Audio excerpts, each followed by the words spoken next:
18 minutes after 7. Let's go on to this story now. There are worries that this next story may cost 500,000 lives. I mean, it's going to be nothing short of a calamity. 15 minutes to pack and leave. That's how much time USAID workers were given to clear their desks. Over 4,000 staffers were fired from the Washington headquarters of the aid agency, and it comes after the US Supreme Court gave a victory to Donald Trump's White House, allowing for the freezing of over $2 billion in foreign aid. And then the dominoes began to fall. Thousands of organizations funded by the dismantled agency received their marching orders yesterday. The Trump administration has cancelled their grants. South Africa has the highest HIV/AIDS burden in the world. So what risk does this pose for our fight against the epidemic? Mia Malan is the founder and editor-in-chief of Bongani, and they look at all matters health-related and joins us now on the line. Mia, always a pleasure to chat to you. I mean, we all hoped sense would prevail. It hasn't. It indeed hasn't. And to point out that the funds that have been stopped to South Africa is around the world. On the record, the US government said in court documents that they will end the grants of 5,800 USAID organizations around the world. And South Africa forms part of that. They said the letters would go out at midnight, 26 February, within 24 to 48 hours. And I suspect South Africa was one of the first countries to get these letters because we get the most better funds in the world. And, we know Trump doesn't like us. So is this the end of USAID? Well, that remains to be seen, but it looks like if USAID remains in any form, it would look very, very different and it would be considerably smaller. Even before this order yesterday, when these USAID organizations were asked to submit waivers and reduce their budgets and make sure their activities adhere to waiver rules, even then it became very clear that it's fake waivers. Because how do you have these waivers and then you fire everyone at USAID, so there's absolutely no one to process it? So amidst all of this confusion, some people who have inside views in this world argue that all the confusion was actually, a strategy so that people just don't know. Yeah, 5,800 organizations around the world. I said in my introduction it's going to be calamitous for the fight against particularly HIV/AIDS, but a number of diseases around the globe. Well, I'm afraid this is not the end. This is just a start. They've already indicated that they're going to stop with TB funds. They contribute a lot to the Global Drug Facility, which is a facility which makes TB treatment available. And as you know, TB is the most common illness that people with HIV get when they're not on treatment. So it's a really important thing to address, also for people without HIV. So they're going to cut that. And then the other thing that will really influence South Africa is the Global Fund for HIV, TB and Malaria.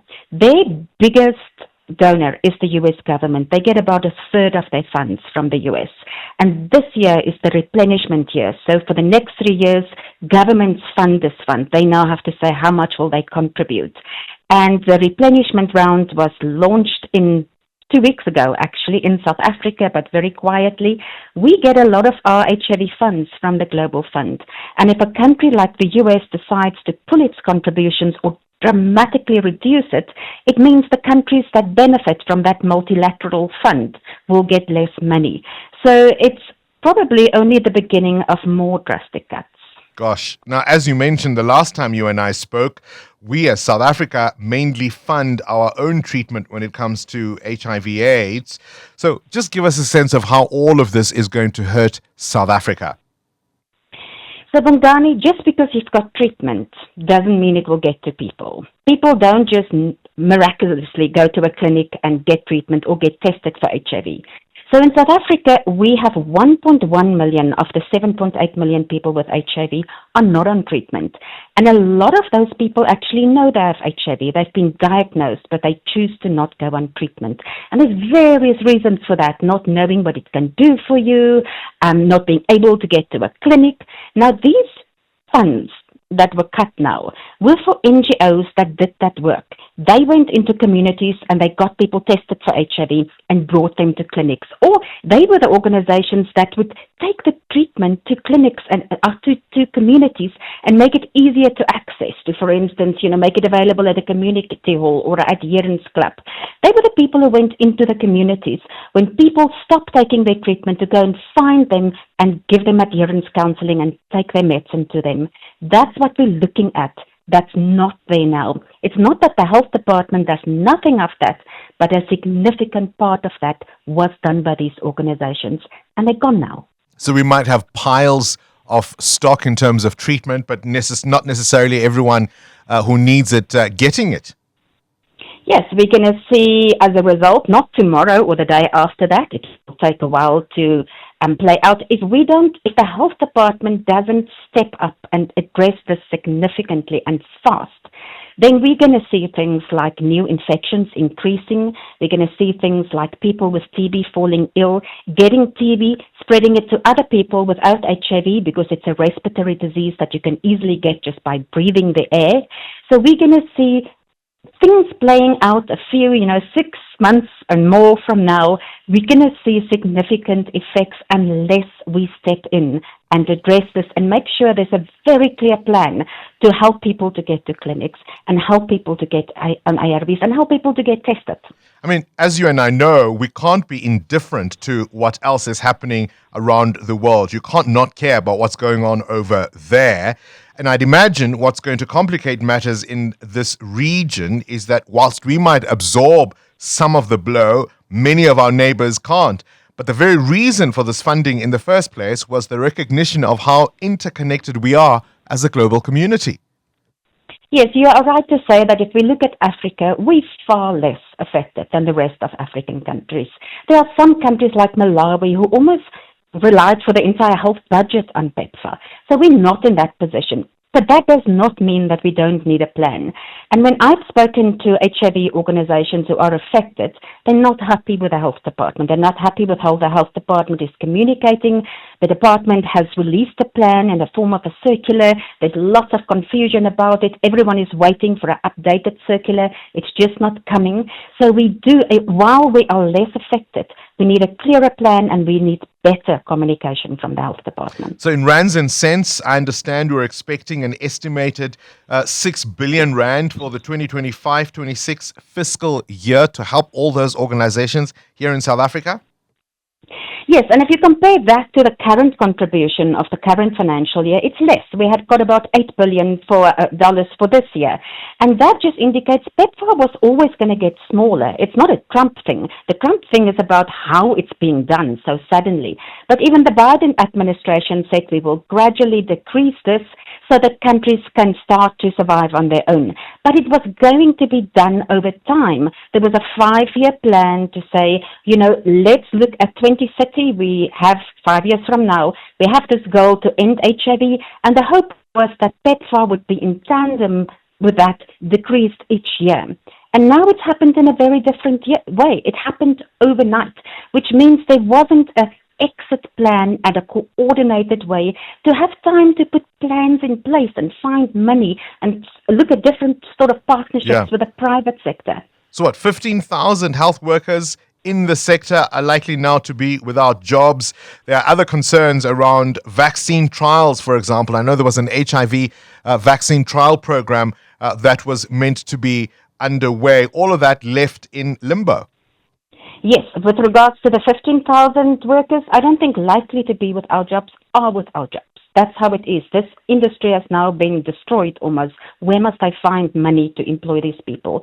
With regards to the HIV trial, the former head of our South African Medical Research Council, Glenda Gray, headed this up. They were ready. They had developed the product, so the vaccine. They had gotten ethical approval. They trained the health the workers who were going to go into the field and get people to participate to it, trained the researchers. They were ready to start to roll out the first phase of this trial. And now they can't. It's over. And one of the things we must also be concerned about, if you look back to 2 weeks ago, the aborted budget by the finance minister, there doesn't seem to be a backup plan by government to try and plug in any gap that might arise from this. Yes, and that budget, the only, gaps that were plugged were not PEPFAR gaps. They were for unemployed doctors, that newly trained doctors who couldn't be employed, for I think about 800 of them, and then for some health workers. But it didn't say in that budget that it was for PEPFAR health workers. It looked like a general thing. And I think in the HIV world, experts and health workers and activists were very disappointed that there wasn't a clear budgetary plan to deal with that. Because we can make plans and we can say we're going to hand out ARVs for longer to people so that they don't go to clinics, or we're going to redeploy health workers. But none of this happens without money. So we need extra money to execute a plan like Mia, that. many of our listeners have at times responded to this issue since it first arose with, I don't know, the dismissal that, well, it is time for many governments around the world to be independent. Find your own money. Why are you so dependent on aid? What's your response to that? Look, crises always speed up solutions because of the pressure to find one. So one of the good things that may come out of this is the pressure on governments to increase their health budgets and spend more on it. Also to look at other forms of partnerships. We have underused the private sector to help us with rolling out HIV programs. So one of the good things that may come, just like with COVID, we saw many things coming out of that, is that we're going to be forced to look at, in a much quicker way, other forms of partnerships and also at our own budgets and say, how can we become sustainable with our own money? But it's not going to happen overnight. And this fund was ended overnight. So we need time to figure that out, and we didn't get that time now. We certainly did not. Mia Malan, always appreciate your explanations, the founder and editor-in-chief of Bongani. I keep saying, fasten your seatbelts. It's going to be a bumpy ride. I wonder if somebody shouldn't be making a call to Xi Jinping. Current events, developing stories, tough questions. Your voice making a difference. This is Breakfast with Bongani Bingwa.